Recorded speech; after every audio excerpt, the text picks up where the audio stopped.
사도신경으로 신앙 고백하시겠습니다. 전능하사 천지를 만드신 하나님 아버지를 내가 믿사오며 그 외아들 우리 주 예수 그리스도를 믿사오니 이는 성령으로 잉태하사 동정녀 마리아에게 나시고 본디오 빌라도에게 고난을 받으사 십자가에 못 박혀 죽으시고 장사한 지 사흘 만에 죽은 자 가운데서 다시 살아나시며 하늘에 오르사 전능하신 하나님 우편에 앉아 계시다가 저희로서 산자와 죽은 자를 심판하러 오시리라.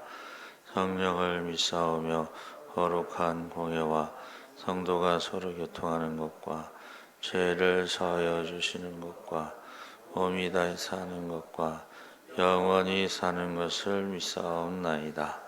아멘. 찬송가 452장 찬송하시겠습니다.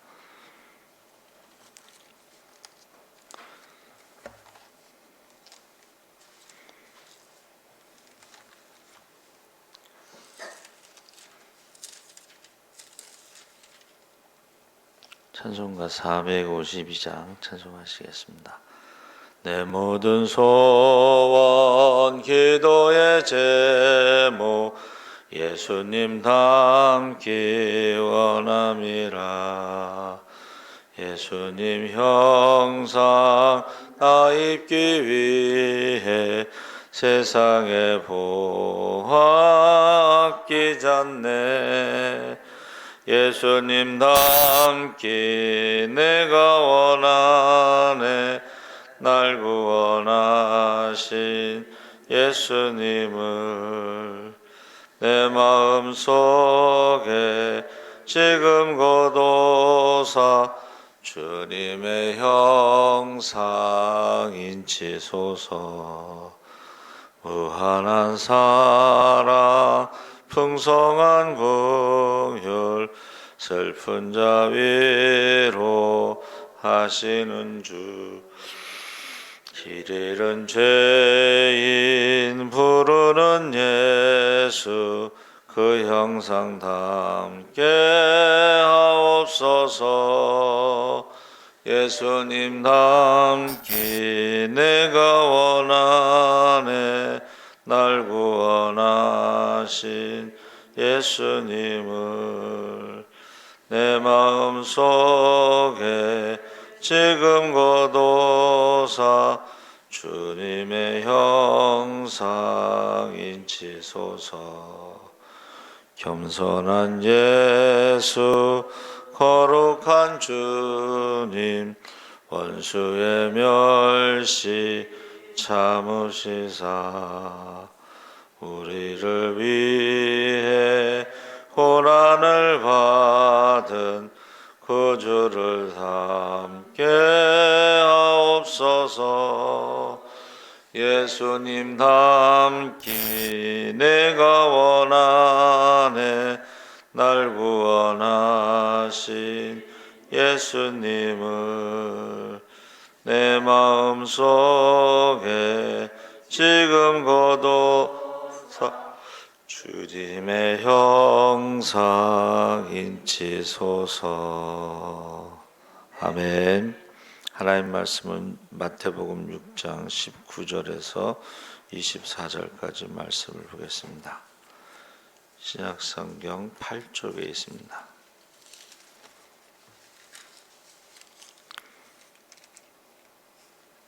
마태복음 6장 19절에서 24절까지 다 같이 읽겠습니다. 너희를 위하여 보물을 땅에 쌓아두지 말라. 거기는 좀과 동록이 해하며 도둑이 구멍을 뚫고 도둑질하느니라. 오직 너희를 위하여 보물을 하늘에 쌓아두라. 거기는 좀이나 동록이 해하지 못하며 도둑이 구멍을 뚫지도 못하고 도둑질도 못하느니라. 내 보물 있는 그곳에는 내 마음도 있느니라. 눈은 몸의 등불이니 그러므로 내 눈이 성하면 온몸이 밝을 것이요 눈이 나쁘면 온몸이 어두울 것이니 그러므로 내게 있는 빛이 어두우면 그 어둠이 얼마나 더하겠느냐. 한 사람이 두 주인을 섬기지 못할 것이니 혹 이를 미워하고 저를 사랑하거니 혹 이를 중히 여기고 저를 경히 여김이라. 너희가 하나님과 재물을 겸하여 섬기지 못하느니라. 아멘. 할렐루야. 네, 좋은 아침입니다. 잘 오셨습니다. 감사합니다. 사순절이 이제 어제 저녁에서부터 시작됐는데 주일을 뺀 40일에서 4월 17일까지 우리가 사순절 기간 동안에 주님의 고난, 죽음을 십자가를 묵상하면서 기도하고 금식하고 구제하는 절기입니다. 마태복음 6장에는 5가지 교훈이 나와 있는데 구제, 기도, 금식, 재물, 염려 이 5가지가 나와 있습니다. 공통점은 사람에게 보이려고 하지 말고 은밀히 보시는 하나님께 구제하고 기도하고 금식하고 재물은 두 주인을 섬기지 마라. 염려에 대해서도 염려하지 말고 하나님의 나라를 찾고 구하라 그랬습니다. 그래서 이 보물을 쌓아두라. 우리가 재물을 관리하는 것이 세상 사람들은 재물을 모으는데 재물이 얼마나 있느냐가 이제 관심이고 중요하지만 하나님은 재물이 얼마나 있느냐보다는 그 재물을 어떻게 사용하고 있느냐에 관심이 있죠. 그리고 원래 재물이라는 것은 하나님이 주인이시기 때문에 우리는 그것을 청지기처럼 우리가 사용해야 되는 것입니다. 19절에 보니까 너희를 위하여 보물을 하늘에 쌓아두는 이유에 대해서 우리를 위해서 하나님 나라의 보물을 쌓아두는데 20절에는 하늘에 쌓아두면 거기는 좀이나 동록이 해하지 못하며 도적이 구멍을 뚫지도 못하고 도적질도 못하느니라. 그래서 이 세상에서도 그 은행에 가면요, 그 금고를 대여 금고라는 게 있습니다. 매월 일정액의 사용료를 내면 중요한 문서나 보석, 유언장, 통장 따위를 보관하는 개인용 금고를 빌려줍니다. 거기는 이제 도적이 접근할 수 없고 화재가 나도 타지 않는다 라고 말하고 있지만, 그러나 그 뉴욕의 무역센터 안에는 여러 개의 은행들이 있었고 귀금속 상점들이 있었는데 건물이 무너지고 나서 금고 안에 통장을 찾았다든지 다이아몬드 반지를 찾았다든지 그런 이야기가 없습니다. 사람도 찾지 못하는데 그런 것을 찾을 수가 없죠. 그러니까 안전하다고 하지만 100%는 아닌 것으로. 그래서 우리가 예일여고 있잖아요. 그 사람이 보물 상자를 발견해 가지고 예일여고를 세웠다, 뭐 그런 얘기가 있어요. 근데 그게 성경에는 하나님 나라에 대해서 값진 진주를 발견한 사람이 자기의 모든 재산을 팔아서 그것을 사는 것과 같다, 그렇게 설명하고 있습니다. 땅에 그 묻어둔, 그러니까 전쟁이 일어나면요, 사람들이 그 보물을 밭에다가 묻어두고 피난을 갔다가 오는데 살아서 돌아오면 이제 자기가 되는 것이고, 살아서 돌아오지 못하면 나중에 그 밭을 산 사람이 그 보물의 주인이 되는 거죠. 원래는 그 보물을 발견하면 나라에다가 신고를 해서 그 중에 얼마를 자기가 이제 돌려받죠. 베드로 후서 3장 7절에 하늘과 땅은 마지막 심판 날 불사르기 위해서 간수하시고 보존해 두신다. 그러니까 지금 심판날까지만 그 모든 것은 존재하는 것이고, 심판날이 되면 그 모든 것이 불로 불사르게 된다 하는 것입니다. 베드로후서 3장 10절에 주의 날이 도적같이 오리니 그날에는 하늘이 큰 소리로 떠나가고 체질이 뜨거운 불에 풀어지고 땅과 그 중에 있는 모든 일이 드러나리로다. 그러니까 주님이 재림하실 때 하늘이 갈라지고 땅이 불에 타 녹아진다는 말을 썼어요. 또 풀어진다. 이게 핵무기가요, 터지면 이게 체질이 녹아지고 풀어진다. 그렇게 표현하고 있습니다. 그러니까 영화에서 보면 아주 인상적인 장면이 있는데, 이제 아이들이 야구를 하고 있잖아요, 미국에서. 그럼 그 부모들이 그 철조망 뒤에서 이렇게 있는데 핵무기가 팡 터지면서 이 사람들이 몸이 녹아지는 장면이 있어요. 핵무기가 그렇게 무서운 것입니다. 간접적으로 방사능의 피폭이 돼도 그 후손들에게까지 그 영향이 미치죠. 그래서 베드로전서 3장 11절에 이 모든 것이 이렇게 풀어지리니 너희가 어떤 사람이 되어야 마땅하뇨.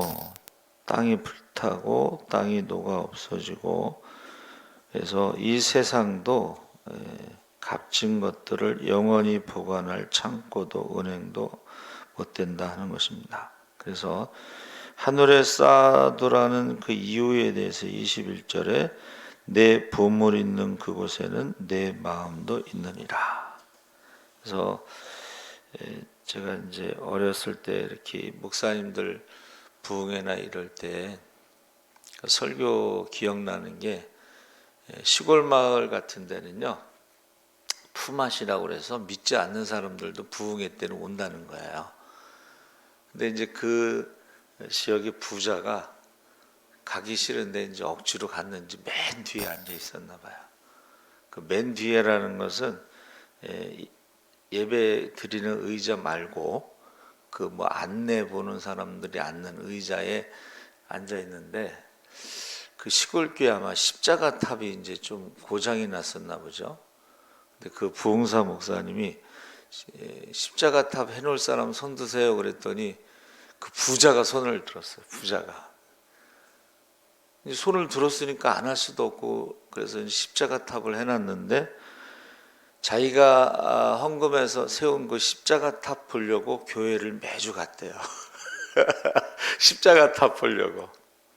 그러니까 저희 교회의 십자가도 이게 색깔이 변하잖아요. 이걸 이제 양봉님 집사님이 해놓은 거거든요. 아마 그분도 교회에 오면 자기가 해놓은 이 십자가가 제일 눈에 들어올 거라고 저는 생각을 해요. 시골로 내려가셨지만. 그래서 우리가 보물이 있는 곳에 마음이 있다 하는 것이 우리가 하늘에 쌓아둬야 될 이유라고 말하고 있습니다. 그래서 베드로전서 5장 7절에도 너희 염려를 다 주께 맡겨버리라 이는 저가 너희를 권고하심이니라. 그래서 우리가 집에다가 뭐를 많이 둔 사람들은 어떻게 해요? 불안하죠. 그래가지고 CCTV 설치하고 뭐 방범 뭐 설치하고 그러는데, 또 그것을 뚫고 들어가는 도둑이 있잖아요. 대도 조세영이요. 참 그 사람 대단한 사람이에요. 일본 검찰총장 집을 들어가서 훔쳐 갖고 왔어. 이거 뭐 난리가 났었어요, 일본에서. 근데 나중에 이제 그 사람을 그 방범 업체에서 스카웃을 했어요. 그러니까 그 사람이 알고 있는 어떤 지식을 가지고 도둑을 막는 그 업체에서 그를 이제 스카웃한 적이 있습니다. 얼마 전에 또 잡혀가지고 갔다는 소문이 있는데, 우리가 세상적인 것을 이 땅에 쌓아두면 참 불안한 거야. 그리고 집 밖에 있는 도둑도 불안하지만 집 안에 있는 도둑들이 있잖아요. 이게 요즘에는 이제 부모님들이 재산이 많고 오래 사시잖아요. 빨리 부모님이 돌아가셔야지 유산을 받을 수가 있는데 오래 사시니까는 이게 나쁜 생각을 갖는다는 거예요. 인천 모자 사건의 그 살인범이 둘째 아들이라는 게 밝혀졌죠. 그래서 그 엄마가 평소에도 저놈이 둘째 아들이 자기를 죽일 거라고 늘 사람들에게 얘기를 했다는 거예요. 불안하니까. 그 형도 결혼을 안 하고 이제 외제차를 타고 다녔다는데 그 동생은 결혼을 했어요. 근데 이 동생이요 너무 착하고 교회를 다녔나 봐요. 그러니까 이웃 사람들이 볼 때는 상상할 수 없는 거예요. 예의도 바르고 조용하고 교회도 다니고. 혐의는 있지만은 증거가 없었어요. 근데 나중에 그 부인이 자수를 해요. 자기 남편이 죽였다. 자기는 차에 있었다. 뭐 이러면서. 그래가지고 결국은 잡았어요. 근데 참 씁쓸하죠. 그렇죠? 엄마를 죽이고 형을 죽인 게 이제 동생이라는 게 밝혀지는 게. 그러니까 우리가 세상에 무언가를 쌓아둔다는 것은 불안한 거예요. 그래서 그 공공의 적이라 하는 영화가요. 그게 영화로 만들어진 건 현실을 반영한 거잖아요. 그 아버지가 전 재산을 기부하겠다. 그 아들은 사업을 하다 힘드니까 아버지가 빨리 자기한테 상속해 주기를 원했는데 기부하겠다는 말과 동시에 그 아들이 부모를 죽여요. 근데 그 부모를 죽일 때 칼이 그 손톱을 이렇게 뱄어요. 근데 엄마가 그 죽어가면서도 아들이 살인자라는 걸 감추기 위해서 아들의 손톱을 먹어요. 그 손톱을 먹은 게 그 아들이 찌른 칼 이 목 거기에 이렇게 보인 거예요. 나중에 그 손톱 때문에 잡히는 거예요. 엄마는 죽어가면서도 아들의 살인을 감추려고 했는데 그 손톱 때문에 나중에 잡힙니다. 여러분 이게요 현실이에요. 그래서 자녀들에게도 너무 일찍 유산을 물려주는 것도 그렇지만 참 심각하게 생각해야 됩니다. 괜히 이 돈이라고 하는 것이 결국 보험 있잖아요. 보험. 옛날에 하도 사망보험을 들어놔서 이게 범죄가 일어나니까 그게요. 가족은 그걸 받을 수 없게끔 지금 만들어져 있어요. 가족은 가까운 가족은. 하여튼간 지금 우리가 땅에 쌓아두는 것은 위험하다 그런 뜻이죠. 그리고 하늘에 쌓아두는 게 뭐냐? 그 하늘에 쌓아두는 것은 하나님을 위해서 사용하는 것이 하늘에 쌓아두는 것이다. 그래서 특히 그 가난한 자를 도와주는 것이 하나님께 빌려주는 것이고 이 땅에서도 하나님께서 갚아주시고 하나님 나라에서도 갚아주신다. 1+1이라고 그랬죠. 그래서 한 사람이 두 주인을 섬기지 못할 것이니 혹 이를 미워하며 저를 사랑하거나 혹 이를 중히 여기며 저를 경히 여김이라. 너희가 하나님과 재물을 겸하여 섬기지 못하느니라.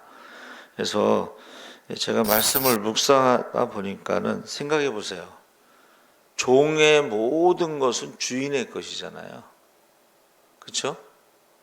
우리가 그리스도의 종이라 바울이 뭐라고 고백했냐면 예수 안에서 나는 자유인이 됐지만 스스로 종이 되어서 주님 뜻대로 살아간다. 우리가 세상적으로는 이제 자유함을 얻은 거예요. 예수 안에서. 그렇지만 그 자유를 육체의 기회로 삼지 않고 주님 뜻대로 스스로 종이 됐다. 바울이 스스로 종이 됐다. 스스로 주님 뜻대로 살아가기 위해서. 그러면 그 종이라는 것은 종에게 속한 것은 다 주인의 것이에요. 그래서 두 주인을 섬길 수가 없어. 내가 예수님의 종이면 나의 모든 것은 예수님 것이에요. 시간도 물질도, 건강도. 할렐루야. 주를 위해서 쓰는 게 마땅하지, 예수님의 종이 마귀를 위해서 시간을 쓰고 물질을 쓰고 그럴 수는 없죠.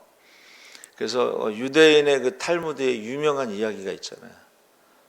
부잣집 아들이 여행을 갔는데 그 부자가 이제 죽게 됐어요. 근데 종들이 그 부자가 죽으면 그 주인의 재산을 다 가져갈 거 아니에요. 그래서 주인이 유언을 하죠. 우리 아들이 돌아오면 우리 아들이 원하는 거 한 가지만 아들에게 주고 나머지는 너희가 알아서 해라. 그러니까 종들이 얼마나 신났어요. 주인의 종들이 막 주인의 재산을 잘 관리하고 아버지의 유언대로 이제 아들이 딱 돌아왔을 때에 한 가지만 가지라고 했다.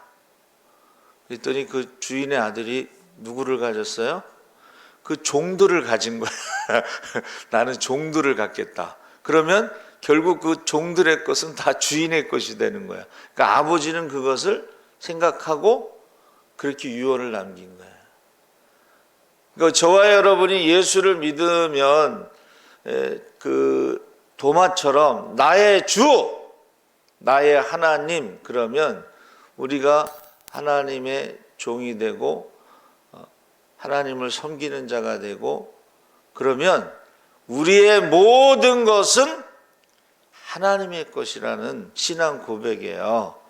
그러면 하나님의 것을 위해서 하나님 뜻대로 사용할 때 그것이 하늘에서 보물을 쌓는 것이다.